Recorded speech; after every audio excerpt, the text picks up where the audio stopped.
Pero alam mo ba, 8 oras matapos ang banggaan, saka palang nalaman ng Philippine Maritime Authorities ang insidente at inabot pa ulit ng 8 oras bago sila nakapag-rescue mission.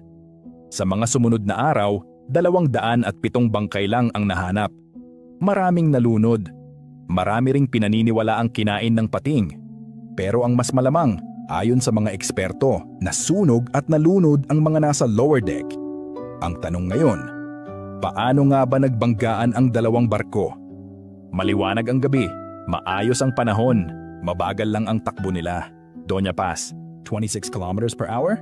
Vector, 8 kilometers per hour. At may 30 square kilometers pa ng open sea. Malawak. So bakit pa sila nagbanggaan? Ayon sa nakaligtas na crew ng Vector, si Second Officer Reynaldo Tarif, kulang daw sila ng tao. Walang lisensya ang kapitan nila. Wala ring lisensya ang chief engineer.